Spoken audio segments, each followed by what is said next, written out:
Hore srdcia, Bystričania. Musím popraviť trochu Juraja. Jana Kiršner mala prísť. Aj prišla, ale má defekt na Čeríne stojí. Lebo nešli po diaľnicu, lebo má si byť, že tam sú nehodí. Ale ja som tu teraz, vlastne preto sem prišiel, aby som trochu zmäkčil ten pop, čo hráme. Nejakými hip-hopovými pravdami.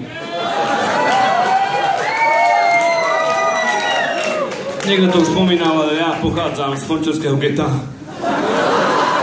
Keď som narodil, tak mi mám zaspieval I was born in the ghetto. A proste bolo to, vedel som, že budem mať ťažký život, lebo sme boli na Fončarte, akože geta, predávali sme toule na čikule, aby sme mohli prežiť. Nerad sa k tomu priznávam, ale ja som stával na rohu Šalgotariánskej a internátnej. Tam som mal predajné miesto.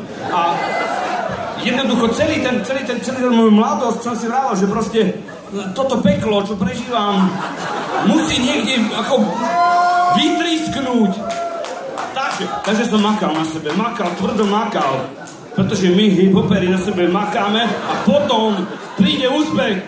Takže prvé svoje peniaze, ktoré som mal, tak som dal na vlak do Bratislavy a šiel som na konkurs k Marike Gombitovej.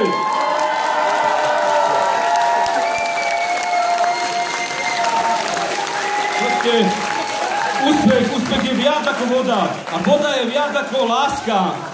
To som si vravel po ceste do vlakom a vyhral som, pretože tých 20 rokov tvrdej práce v tom fončarskom gete, kde moja mama mi stále spievala You was born in the ghetto, to mi stále to mám v hlave.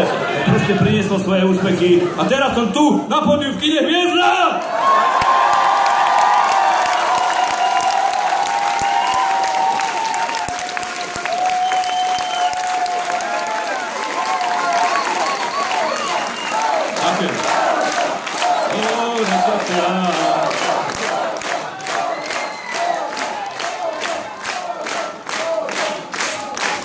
Týmto skandovaním si mi pripomenul jednu vzácnu chvíľu z tohto kina.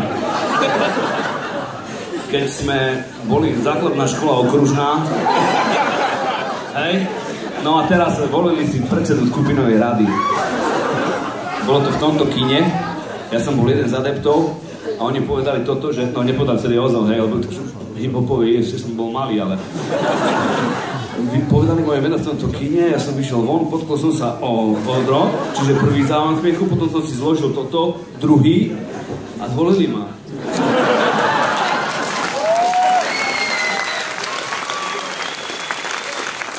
Ďakujem, že ste prišli v takom množstve. My máme tu 4. platňu, chceli sme ju nazvať Fončorda, odmietli to.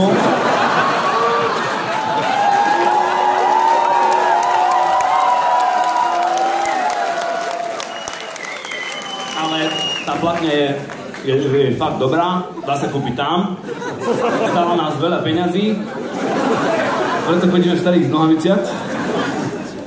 Ďakujeme, že ste prišli, do Bystrice sa vždycky vraciame radi a ešte nás čaká po tomto koncerte akcia v meste. Čiže keď nás niekde nájdete, ťahať sa navzájom, tak to sme my, ďakujeme veľmi pekne, ahoj!